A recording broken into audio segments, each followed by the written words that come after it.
আসসালামু আলাইকুম, welcome back to my channel Mahato kitchen. আজকের রেসিপি জলপাইয়ের আচার। প্রথমে আমি জলপাইগুলোকে খুব ভালোভাবে ধুয়ে নিয়েছি। নেওয়ার পরে আমি ছুরি দিয়ে ভালোভাবে কেটে নিচ্ছি। এটা চাইলে আপনারা বটি দিয়েও কাটতে পারেন, যার যেভাবে ইজি হয়। একে একে একটু সময় নিয়ে সব জলপাইগুলোকে খুব ভালোভাবে কেটে নিতে হবে। জলপাইগুলোকে যত ঘন করে কেটে নিব, জলপাইয়ের টেস্ট ততই ভালো হবে। ঠিক এরকম। আবার কেউ চাইলে এটাকে কাঁটা চামচ দিয়ে ফুটো করে নিতে পারেন, সেক্ষেত্রেও খুব ভালো হয় এই আচারটা। আমার সবগুলো জলপাই কেটে নেওয়া হয়ে গেছে।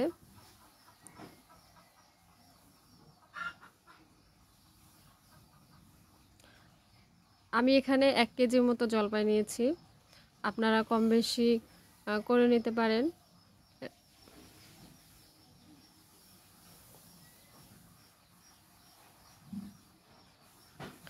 এখানে আমি মিডিয়াম সাইজের জলপাই নিয়েছি।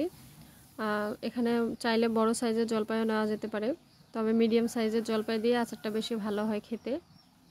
ছোট সাইজের জলপাই হইলে সেটা তেমন একটা ভালো হয় না।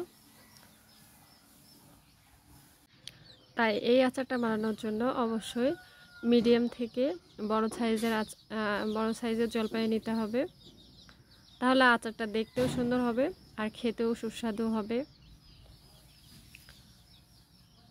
আমি এখানে আচারটা বানাবো গুড় দিয়ে। গুড় দিয়ে না বানালে আচারটার প্রপার কালার টেক্সচার আসবে না। এবারে আমি জলপাইগুলোকে 1 ঘন্টার জন্য ভিজিয়ে রাখবো, ডিপলি ভিজিয়ে রাখবো। এজন্য বেশ খানিকটা পানি দিয়ে তার মধ্যে আমি দিয়ে দিব লবণ। 1 কেজি জলপাইয়ের জন্য 2 চামচ লবণ লাগবে। 2 চামচ লবণ আমি দিয়ে দিলাম। এবারে আমি আচারটা তৈরি করার জন্য এখানে গুড়ের সঙ্গে 2 কাপ পানি দিয়ে গুড়টাকে গলিয়ে নিয়েছি। জলপাই যেহেতু সেদ্ধ করতে খুব একটা টাইম লাগে না, সেজন্য আমি বেশি পানি দিইনি। আপনারা চাইলে আরও বেশি পানি ইউজ করতে পারেন। বেশি পানি ইউজ করলে হয় কি, আচারটা ভেঙে যাওয়ার সম্ভাবনা থাকে।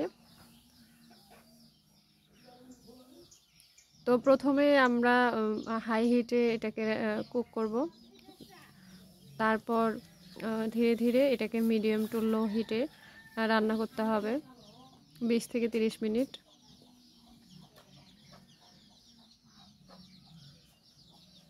দেন আমাদের আজকের রেসিপি জলপাইয়ের আচার সেটা একদম পুরোপুরি রেডি। আচারটাকে চুলা থেকে নামিয়ে ঠান্ডা করে নিতে হবে। ঠান্ডা করে নেওয়ার পরে দেখতে এমন হয়েছে। আপনারা চাইলে অবশ্যই বাসায় ট্রাই করতে পারেন।